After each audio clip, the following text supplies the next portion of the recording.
y todos en Japón aceptaron el nuevo estado Meiji.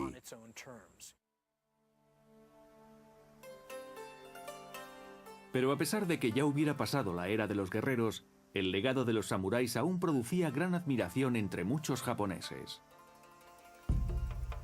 En 1898, 2 décadas después de la rebelión de Satsuma, ciudadanos particulares erigieron una estatua de Saigo Takamori en un parque de Tokio. En presencia de los reticentes funcionarios del gobierno, fue levantada la imagen en honor del caudillo guerrero, recordado como el último samurái.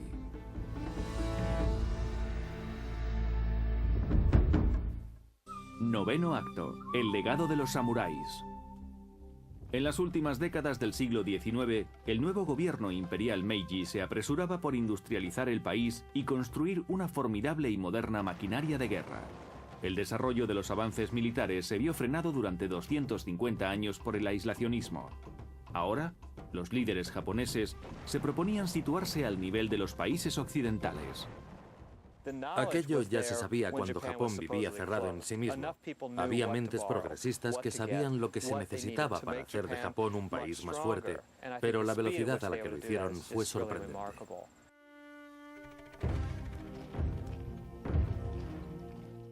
A principios del siglo XX, Japón ya tenía un poderío militar considerable.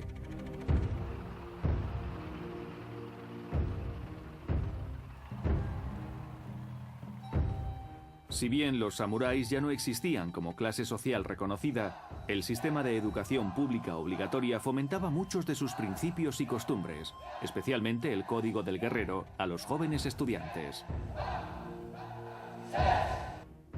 Las escuelas revalorizaron también las nociones de divinidad imperial y superioridad de la raza japonesa. Estas ideas alimentaron el espíritu de muchos japoneses durante la Segunda Guerra Mundial, un conflicto en el que resurgió el legado samurái.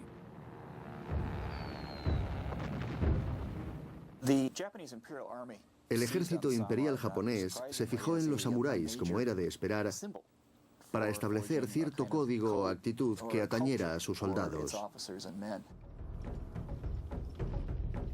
Sin embargo, se alteró en parte la esencia de dicho código.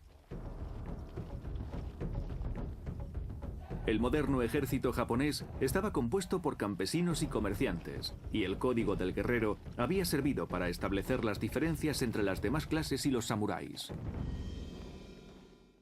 Lo que hizo el ejército imperial fue decir que se trataba de valores guerreros y que eran, por lo tanto, samuráis de corazón. Durante los combates en el Pacífico, la influencia del código del guerrero se reveló en el aspecto del sacrificio personal. Los soldados japoneses no dudaban en entregar su vida. Consideraban que era mejor morir que rendirse. En gran parte de las batallas, incluidas Guadalcanal e Iwo Jima, los nipones se lanzaban en cargas suicidas cuando deducían que la victoria era imposible. Se apreciaron otros signos de influencia samurái. Por ejemplo, los oficiales en combate solían portar espadas tradicionales.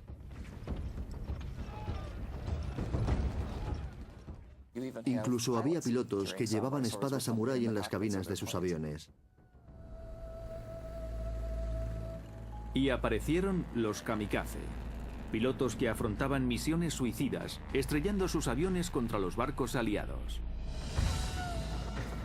Al tomar el nombre de kamikaze refiriéndose al viento divino que destruyó a la armada mongol en el siglo XIII, los pilotos establecían lazos con un pasado glorioso.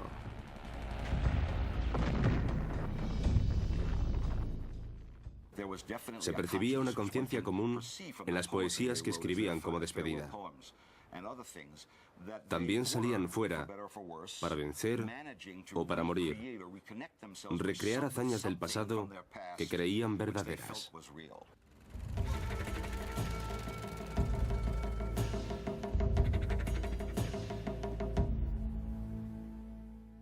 Tras la derrota japonesa en 1945, las manifestaciones de orgullo por el pasado samurái y por el estilo de vida guerrero quedaron en el olvido durante algunos años.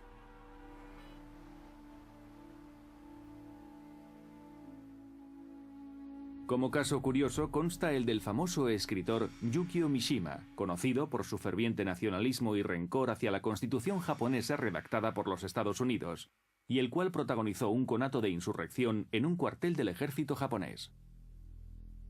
Mishima glorificó siempre el pasado samurái y estuvo profundamente influenciado por obras de filosofía guerrera, como el clásico Hagakure. Estaba obsesionado por el seppuku y el harakiri. El 25 de noviembre de 1970, el famoso autor, junto con un grupo de seguidores, entró en un cuartel de las fuerzas de defensa. Mishima ordenó entonces a sus hombres capturar y reducir al comandante. Dijo: reunid a los 900 hombres de la base. Quiero hablar con ellos. Entonces salió al balcón y pronunció un discurso patriótico en presencia de los medios de comunicación.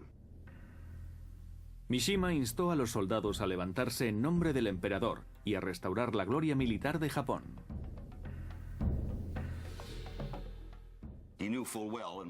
Sabía que eso nunca ocurriría, pero aspiraba a tener una muerte gloriosa. Cuando los soldados le abuchearon, Mishima dio por terminado su discurso y volvió al interior del edificio. Entonces, con ayuda de 2 seguidores, ejecutó el antiguo método de suicidio con el que había fantaseado desde su infancia. Frente al horrorizado comandante, se abrió el vientre y luego fue decapitado por uno de sus ayudantes, un joven que también es venerado actualmente por el nacionalismo japonés y que a su vez se aplicó el ritual del harakiri y fue decapitado por un tercero. El incidente dejó perplejo al pueblo japonés, que se había recuperado por completo de la guerra y disfrutaba de cierta prosperidad económica al estilo occidental. A muchos japoneses, aquella actitud les inspiró una extraña nostalgia. Mucha gente se conmovió, pero tuvo cuidado a la hora de expresarlo. Aparte de la personal idiosincrasia de Mishima, que sin duda influyó en su final, muchos japoneses personificaban la desesperación por el hecho de ganar tanto dinero y sentirse sin embargo vacíos. Se sentían culturalmente desheredados, desconectados de las tradiciones que, mitológicas o no, eran la esencia de la personalidad de los japoneses en el pasado.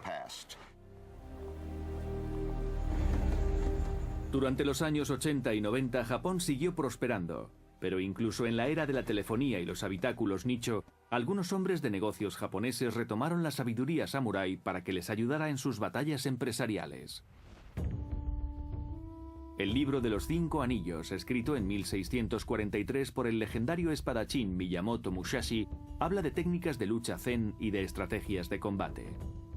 La obra se hizo popular entre los guerreros corporativos, tanto en Japón como en Estados Unidos, pues esperaban explotar sus ventajas en la mesa de juntas.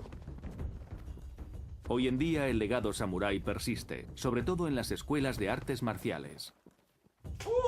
Muchas de estas escuelas exigen todavía a sus estudiantes respetar el código del guerrero y comportarse de acuerdo con las virtudes que promueve.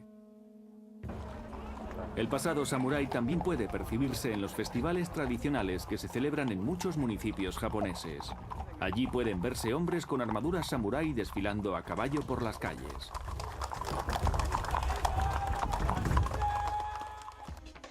Finalmente, el samurái se ha convertido en un icono de la cultura popular. Los temas samurái siguen fascinando a directores de cine y creadores de videojuegos. Incluso ahora que los samuráis no existen como clase, el interés por ellos y por las